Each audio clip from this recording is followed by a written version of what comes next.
ಎಲ್ಲರಿಗೂ ನಮಸ್ಕಾರ. ಅಚೀವರ್ ಸಂಸ್ಥೆ ಯಾವ ವಿಶೇಷ ಸಂಚಿಕೆಗೆ ಸ್ವಾಗತ. ಸ್ನೇಹಿತರೆ, ಒಂದು ಖುಷಿಯಾದ ಸುದ್ದಿ ಇದೆ ಸ್ನೇಹಿತರೆ. ಕರ್ನಾಟಕ ಸ್ಟೇಟ್ ಪೊಲೀಸ್ನ ನಾಗರಿಕ ಪೊಲೀಸ್ ಕಾನ್ಸ್ಟೇಬಲ್, ಏನು ಸಿವಿಲ್ ಪಿ ಸಿ ಅಂತ ಕರಿತೀವಿ, ಸೊ ಅದರ ಅಧಿಸೂಚನೆ ಆಗಿದೆ. ಸೊ ಕಳೆದ ನೇಮಕಾತಿ 2022-23ನೇ ಸಾಲದ ಆಗಿತ್ತು, 1137 post civil P C.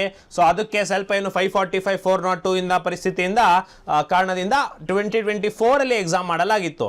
So ಹಾಗೆ ಕನ್ಸಿಡರ್ ಮಾಡಿದ್ರೆ ಲಾಸ್ಟ್ ಒಂದು 4 ಇಯರ್ಸ್ ಆಗೋಗಿತ್ತು ಈ ಸಿವಿಲ್ ಪಿ ಸಿ ನೋಟಿಫಿಕೇಶನ್ ಆಗಿಬಿಟ್ಟು.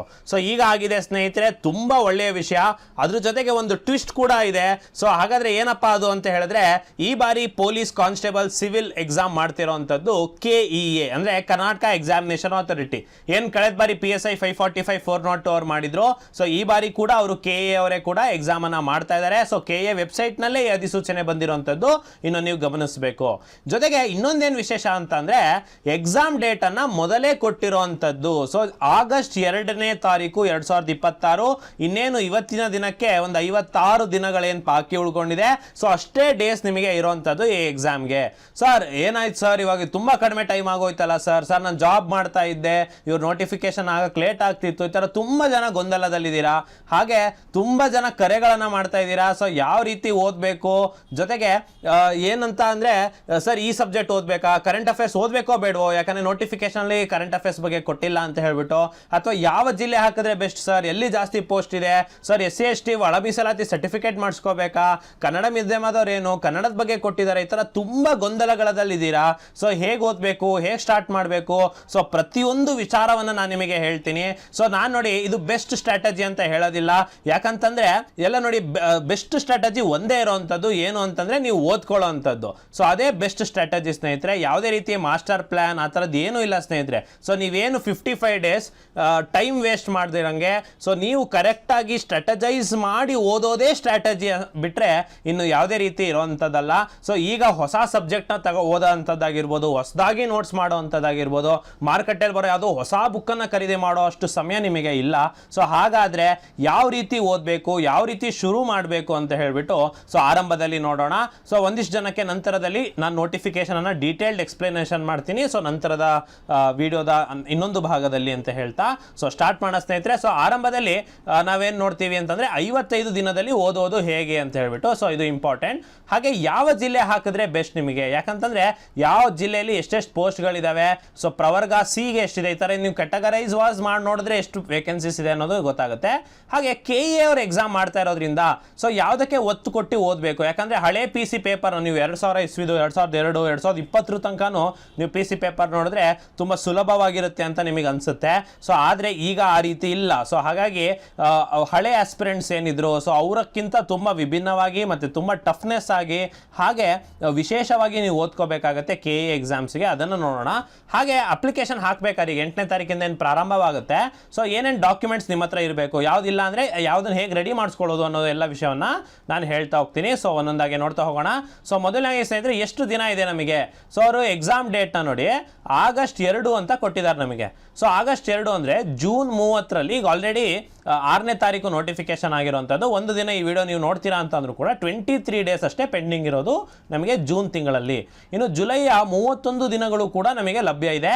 ಸೊ ಹಾಗೆ ಆಗಸ್ಟ್ 1ನೇ ತಾರೀಕು ನೀವು ಹೊರಡಬೇಕಾಗತ್ತೆ, ಯಾಕಂತಂದರೆ ಅವನು ಜಿಲ್ಲಾ ಕೇಂದ್ರಗಳನ್ನು ಕೊಟ್ಟಿಲ್ಲ, ಆಯ್ದ ಕೇಂದ್ರಗಳು ಅಂತ ಕೊಟ್ಟಿದ್ದಾನೆ. ಸೊ ಎಲ್ಲಾದರೂ ಎಕ್ಸಾಮ್ ಸೆಂಟರ್ ಬರ್ಬೋದು. ಸೊ ಹಾಗೆ ಆದರೆ ನೀವು ಹೊರಡಲೇಬೇಕಾಗತ್ತೆ 1ನೇ ತಾರೀಕಿಗೆ, ಆಗಸ್ಟ್ 1ಕ್ಕೆ. ಸೊ ಆಗಸ್ಟ್ 2ಕ್ಕೆ ಪರೀಕ್ಷೆ ಇರೋವಂಥದ್ದು. ಸೊ ಹಾಗಾಗಿ ಹೇಗೆ ಲೆಕ್ಕ ಹಾಕಿದ್ರು ನಿಮಗೆ 55 ದಿನಗಳಿದ್ದಾವೆ. ಸೊ 5 ದಿನ ನೀವು ರಿಸೋರ್ಸಸ್ ಅನ್ನ ಕಲೆಕ್ಟ್ ಮಾಡ್ಕೊಳ್ಳೋಕ್ಕೆ ನೀವು ಬಳಸ್ಕೋತೀರಾ ಅಂತ ಅಂದ್ರೂ ಕೂಡ 50 ದಿನಗಳಿದೆ. ಸೊ ಈ 50 ದಿನ ಸರ್ ಇದು ಒಳ್ಳೇದಲ್ಲ ಅಲ್ಲ ಸರ್, ಪೋಸ್ಟ್ಪೋನ್ ಆಗಬೇಕಲ್ವಾ ಸರ್, ಪ್ರೀಪೋನ್ ಆಗಬೇಕಲ್ವಾ ಸರ್, ಈ ಥರ ತುಂಬ ಜನ ಹೇಳ್ತಾ ಇದ್ದೀರಾ. ನೋಡಿ ತುಂಬ ಸಿಂಪಲ್, ನಿಮಗೆ ಒಂದು ಐಡಿಯಾ ಬರ್ತಿದೆ ಇವಾಗ. ಯಾಕಂತಂದರೆ ಯಾಕೆ UPSC SSC ಕ್ಯಾಲೆಂಡರ್ಸ್ ಎಲ್ಲ ಬಿಡ್ತಾರೆ, ಮೊದಲೇ ಬ್ಯಾಂಕಿಂಗ್ ಕ್ಯಾಲೆಂಡರ್ ಎಲ್ಲ ಬಿಡ್ತಾರೆ ಅಂತಂದರೆ, ಸೊ ಒಂದು ನಿರ್ದಿಷ್ಟತೆ ಇರುತ್ತೆ, ಇವಾಗಲೇ ಆಗುತ್ತೆ ಅನ್ನೋ ನಂಬಿಕೆ ಇರುತ್ತೆ. ಪೋಸ್ಟ್ಪೋನ್ ಆದರೆ ಒಳ್ಳೆಯದೇ, ಆಗಿಲ್ಲ ಅಂದರೂ ಕೂಡ ನೀವು ಆ ದಿನಕ್ಕೆ ರೆಡಿ ಆಗಿರಬೇಕಾಗತ್ತೆ. ಸೊ ಅದಷ್ಟೇ ಮ್ಯಾಟರ್ ಆಗುವಂಥದ್ದು ಸ್ನೇಹಿತರೆ. ಸೊ ಹಾಗಾಗಿ ಮುಂದೆ ಹೋಗುತ್ತೋ ಇಲ್ವೋ ಸರ್, ನಾನು ಇನ್ನೂ ಎಷ್ಟು ಓದಬೇಕು, ಈ ಥರ ಗೊಂದಲ ಮಾಡ್ಕೊಳ್ಬೇಡಿ. ಆ 50 ದಿನಕ್ಕೆ ಪ್ಲ್ಯಾನ್ ಮಾಡ್ಕೊಳ್ಳಿ. ಪೋಸ್ಟ್ಪೋನ್ ಆದರೆ ಅಡ್ವಾಂಟೇಜಸ್, ಇಲ್ಲ ಅಂದರೂ ಕೂಡ ನೀವು ಎಕ್ಸಾಮ್ ಬರೆಯೋಕ್ಕೆ ಸಂಪೂರ್ಣ ತಯಾರಾಗಿರಬೇಕು. ಮತ್ತು ಏನು ಗೊತ್ತಾ ಸ್ನೇಹಿತರೆ, ಈ ಒಂದು ನೋಟಿಫಿಕೇಶನ್ ಇದೆಯಲ್ಲ, ಇದಕ್ಕೆ ನೀವೇನಾಗಬೇಕು, ಸಂಪೂರ್ಣ ತಯಾರಾಗಬೇಕು. ಯಾವುದೇ ರೀತಿ ಕಾರಣ ಕೊಡೋಂಗಿಲ್ಲ. ಸರ್ ನಾನು ಕರೆಂಟ್ ಅಫೇರ್ಸ್ ಓದಿರಲಿಲ್ಲ, ಅದನ್ನೇ ಕೊಟ್ಬಿಟ್ರು, ಸರ್ ನಾನು ಇಷ್ಟೇ ಅಷ್ಟು ಕಾನ್ಫಿಡೆಂಟ್ ಆಗಿರಲಿಲ್ಲ, ಸೊ ಈ ಥರ ನೀವು ಯಾವುದೇ ಯಾವುದೇ ಕಾರಣವನ್ನು ಕೊಡೋಂಗಿಲ್ಲ. ಸರ್ ನಮ್ಮ ಮೆಂಟಲ್ ಅಬಿಲಿಟಿ ಟಫ್ ಕೊಟ್ಬಿಟ್ಟಿದ್ದಾರೆ, ಈ ಥರ ಏನು ಹೇಳಂಗೆ ಇಲ್ಲ. ನೀವು ಸಂಪೂರ್ಣವಾಗಿ ನೀವು ತಯಾರಾಗಬೇಕು ಮತ್ತು ಪಾಸ್ ಆಗಲೇಬೇಕು ಸ್ನೇಹಿತರೆ ಈ ಬಾರಿ. ಸೊ ಆ ರೀತಿ ಪ್ಲ್ಯಾನನ್ನು ಮಾಡೋಣ ಅಂತ ಹೇಳ್ಬಿಟ್ಟು ಸೊ 50 ಡೇಸಲ್ಲಿ ಏನು ಮಾಡ್ಬೋದಪ್ಪ ಅಂತ ನಾನೀಗ ಒಂದು ಸಿಂಪಲ್ ಸ್ಟ್ರಾಟಜಿಯನ್ನು ಹೇಳ್ಕೊಡ್ತೀನಿ ನೋಡಿ ಸ್ನೇಹಿತರೆ. ಫಸ್ಟ್ ಬಂದುಬಿಟ್ಟು ಇದು KE ಎಕ್ಸಾಮ್ಸ್ ಆಗಿರೋದ್ರಿಂದ KEಯ ಪೇಪರ್ಸು ಯಾವ ಥರ ತೆಗಿತಾನೆ, ಯಾಕಂದರೆ ಒಂದು ಸ್ವಲ್ಪ ವಿಭಿನ್ನವಾಗಿ ತೆಗಿತಾನೆ. ಏನು KSP ತೆಗಿತಾ ಇದ್ರು ಪೊಲೀಸ್ನವರು, ಅದಕ್ಕಿಂತ ಸ್ವಲ್ಪ ವಿಭಿನ್ನವಾಗಿರುತ್ತೆ ಯಾವುದು KE ಅವ್ರದ್ದು. ಸೊ ಆ ಪ್ಯಾಟರ್ನನ್ನು ನೀವು ನೋಡಲಿಕ್ಕೆ ಅಥವಾ ಆ ಒಂದು ಯಾವ ರೀತಿ ಕೇಳ್ತಾ ಇದ್ದಾನೆ, ಯಾವ ಪ್ರಶ್ನೆನ ನಾವು ಫೋಕಸ್ ಮಾಡಬೇಕು ಅನ್ನೋ ಕಾರಣಕ್ಕೆ ನಾವು KE ಪೇಪರ್ಸನ್ನು ಸಾಲ್ವ್ ಮಾಡುವಂಥದ್ದು ಮೊದಲನೇ ಕೆಲಸ. ಸೊ ನಾನು ನಿಮಗೆ ಇವಾಗ ಈ ವಿಡಿಯೋದಲ್ಲೇ ಮುಂದಿನ ಇದರಲ್ಲಿ ಯಾವ KE ಪೇಪರ್ಸ್ನ ರೆಫರ್ ಮಾಡಬೇಕು ಅನ್ನೋ ಪಟ್ಟಿಯನ್ನು ಕೊಡ್ತೀನಿ. ಸೊ ಸ್ನೇಹಿತರೆ ಇದೇ ವಿಡಿಯೋದಲ್ಲಿ KE ಎಕ್ಸಾಮ್ಸ್ಗಳ ಪಟ್ಟಿಯನ್ನು ಕೊಡ್ತೀನಿ. ಸೊ ಆ KE ಎಕ್ಸಾಮ್ಸ್ಗಳನ್ನು ನೀವು ಏನು ಮಾಡಬೇಕು, ಲಿಸ್ಟ್ ಡೌನ್ ಮಾಡಿಕೊಂಡು ಆ ಪೇಪರ್ಸನ್ನು ಕಲೆಕ್ಟ್ ಮಾಡಬೇಕು. ಸರ್ ಪೇಪರ್ ಎಲ್ಲಿದೆ, ಎಲ್ಲಿಂದ ಕಲೆಕ್ಟ್ ಮಾಡಬೇಕು ಅಂತಂದರೆ ನಾನು ಮುಂದೆ ಹೇಳ್ತಾ ಹೋಗ್ತೀನಿ. ನಂತರದಲ್ಲಿ ನೋಡಿ ಸ್ನೇಹಿತರೆ 3 ಸೆಕ್ಟರನ್ನು ನಾನು ಮಾಡಿದ್ದೀನಿ ಸಿಲೆಬಸ್ ವೈಸ್. ಮೊದಲನೇ ಪಾಯಿಂಟ್ ಯಾವುದು ಅಂದರೆ ಹಿಸ್ಟ್ರಿ, ಜಿಯೋಗ್ರಫಿ ಮತ್ತು ಪಾಲಿಟಿ. ಸೊ ನೋಡಿ ಎನಿ ಎಕ್ಸಾಮ್ ಆಗಿದ್ರು ಕೂಡ ಇದನ್ನು ಸಪ್ರೇಟಾಗಿ ಮೆನ್ಷನ್ ಕೂಡ ಮಾಡಿರೋದ್ರಿಂದ ಹಿಸ್ಟ್ರಿಯಲ್ಲಿ ಅದರಲ್ಲೂ ಪ್ರಮುಖವಾಗಿ ರಾಷ್ಟ್ರೀಯ ಚಳುವಳಿ ಅಂತ ಸ್ಪೆಸಿಫಿಕ್ ಆಗಿ ಮೆನ್ಷನ್ ಮಾಡಿದ್ದಾನೆ. ಸೊ ಏನೇ ಆದರೂ ಕೂಡ 12 to 15 ಕ್ವಶನ್ಸ್ ಈಚ್ ಸಬ್ಜೆಕ್ಟಲ್ಲಿ ಬಂದೇ ಬರುತ್ತೆ. ಸೊ ಅಂದರೆ 45% ಆಫ್ ದ ಪೇಪರ್ ಅಥವಾ 50% ಆಫ್ ದ ಪೇಪರ್ ಈ ಪ್ರಮುಖ ಸಬ್ಜೆಕ್ಟ್ಸ್ನಲ್ಲೇ ಇರುತ್ತೆ. ಇನ್ನು ಸೈನ್ಸ್ ಒಂದು 10 ಕ್ವಶನ್ ಕೇಳ್ತಾನೆ ಅಂದ್ಕೋಣ. ಮೆಂಟಲ್ ಅಬಿಲಿಟಿ ಅಂತ ಸ್ಪೆಸಿಫಿಕ್ ಆಗಿ ಮೆನ್ಷನ್ ಮಾಡಿರೋದ್ರಿಂದ ಒಂದು 10 ರಿಂದ 12 ಪ್ರಶ್ನೆ ಕೇಳ್ತಾನಂತಾನೆ ಅಂದ್ಕೊಳ್ಳೋಣ. ಸೊ ಹೇಗೆ ಅಂದರೂ ಕೂಡ ಒಂದು 65 to 70% ಆಫ್ ದ ಪೇಪರ್ ಇದೇ ಮೇಜರ್ ಸಬ್ಜೆಕ್ಟ್ಸ್ನಲ್ಲಿ ಇರುತ್ತೆ ಸ್ನೇಹಿತರೆ. ಸೊ ಹಾಗಾಗಿ ನೀವು ಈ ಏನು ಸ್ಟ್ಯಾಂಡರ್ಡ್ ಸಬ್ಜೆಕ್ಟ್ಸ್ ಇದ್ದಾವೆ ಇದನ್ನು ನೀವು ಕವರ್ ಮಾಡಲೇಬೇಕಾಗತ್ತೆ.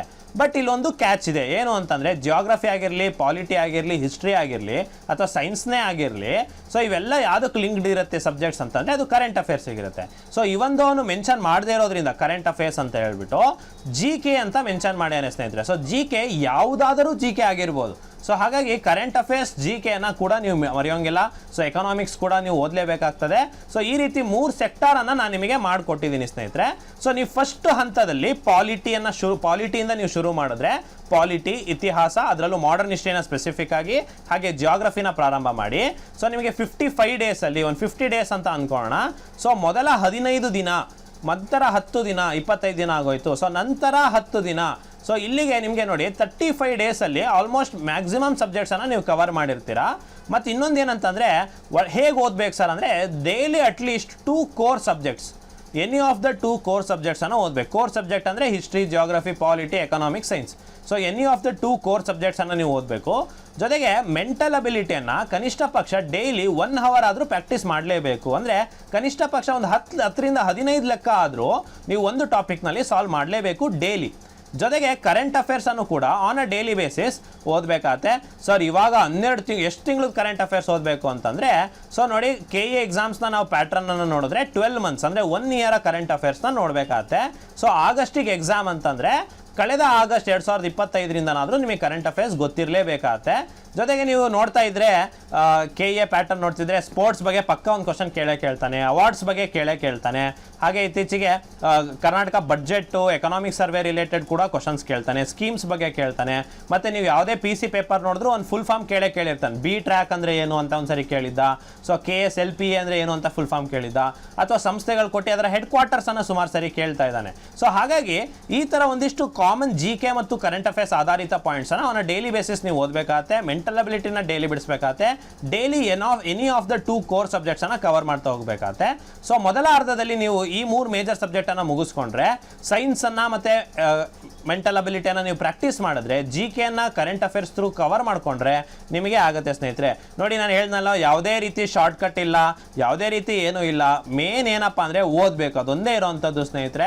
ಸೊ ಹಾಗಾಗಿ ಈ ಥರ ಪ್ಲ್ಯಾನ್ ಮಾಡ್ಕೊಳ್ಬಿಡಿ. ಮತ್ತು ಇನ್ನೊಂದು ಏನಂದರೆ ನೋ ನ್ಯೂ ಬೇಕ್, ನೋ ನೋಟ್ಸ್ ಮೇಕಿಂಗ್. ಏನಂತಂದರೆ ನೀವು ಯಾವುದೋ ಒಂದು ಹೊಸ ಮಾರ್ಕೆಟಲ್ಲಿ ಬರುತ್ತೆ ಅದನ್ನು ಹೊಸದಾಗಿ ಓದೋಕ್ಕೆ ಶುರು ಮಾಡೋದಾಗಿರಲಿ, ಹೊಸದಾಗಿ ನೋಟ್ಸನ್ನು ಪ್ರಿಪೇರ್ ಮಾಡೋದಾಗಿರಲಿ, ಈ ಥರ ಮಾಡಿದರೆ ಏನಾಗುತ್ತೆ, ಈಗ ಆ ಸಮಯ ಆಗೋದಿಲ್ಲ ಸ್ನೇಹಿತರೆ. ಸೊ ನೀವೇನು ಮಾಡ್ಬೋದು, ರಿವಿಷನ್ ಮಾಡ್ಬೋದು. ಸೊ ಹಾಗಾಗಿ ಇದಿಷ್ಟು ಸಬ್ಜೆಕ್ಟ್ಸ್ ಇದೆ. ಸೊ ಇನ್ನು ಡೀಟೇಲ್ಡ್ ಆಗಿ ಮುಂದಿನ ವೀಡಿಯೋಗಳಲ್ಲಿ ಯಾವಾಗಾದರೂ ಹೇಳ್ತೀನಿ. ಸೊ ಈಗ ಒಂದಿಷ್ಟು ಪೇಪರ್ಸನ್ನು ನೀವು ಕಲೆಕ್ಟ್ ಮಾಡಿ ಬಿಡಿಸಲೇಬೇಕಾಗುತ್ತೆ. ಯಾವ್ಯಾವ ಪೇಪರ್ಸ್ ಅಂತ ನಾನು ನಿಮಗೆ ಇಲ್ಲಿ ತೋರಿಸ್ತಾ ಇದ್ದೀನಿ. ಸಿವಿಲ್ PC DAR, NHKದು, HKದು DAR, ಸಿವಿಲ್ ಪಿ ಸಿದು NHK, ಸಿವಿಲ್ ಪಿ ಸಿದು HK, PSI 402, PSI 545. ಸೊ ಒಂದಿಷ್ಟು ಪೇಪರ್ಗಳಿದೆ. ಇದು ರೀಸೆಂಟಲ್ಲಿ ನಡೆದಿರೋಂತಹ ಪೊಲೀಸ್ ಎಕ್ಸಾಮ್ಸ್. ಸೊ ರೀಸೆಂಟಲ್ಲಿ ನಡೆದಿರೋಂಥ ಪೊಲೀಸ್ ಎಕ್ಸಾಮ್ಸ್ನ ನೀವು ಪೇಪರ್ನ ಬಿಡಿಸ್ಬೇಕಾಗುತ್ತೆ ಸ್ನೇಹಿತರೆ. ಸೊ ನಾನು ನಿಮಗೆ ಎಕ್ಸಾಮ್ ಡೇಟನ್ನು ಯಾಕೆ ಕೊಟ್ಟಿದ್ದೀನಿ ಅಂದರೆ, ಸೊ ನೀವು ನಮ್ಮ ಟೆಲಿಗ್ರಾಮ್ ಚಾನಲಲ್ಲಿ ಆಯಿತು, ಸೊ ನೀವು ನಮ್ಮ ವಾಟ್ಸಾಪ್ ಚಾನಲಲ್ಲಾದರೂ ಆಯಿತು, ನೀವು ಈ ಡೇಟ್ ಸ್ಪೆಸಿಫಿಕ್ ಡೇಟಿಗೆ ಹೋದರೆ ಆ ಪೇಪರ್ಸ್ ನಿಮಗೆ ಸಿಗುತ್ತೆ. ಅಟ್ಲೀಸ್ಟ್ ನಾನು ನಿಮಗೆ ಕಂಪೈಲ್ ಮಾಡಿ ಆದರೂ ನಾನು ನಿಮಗೆ ಗ್ರೂಪ್ನಲ್ಲಿ ಹಾಕ್ತೀನಿ, ಶೇರ್ ಮಾಡ್ತೀನಿ ಅಂತ. ಸೊ ಇದಿಷ್ಟು ಪೊಲೀಸ್ ಪೇಪರ್ನ ಬಿಡಿಸ್ಬೇಕಾಗತ್ತೆ.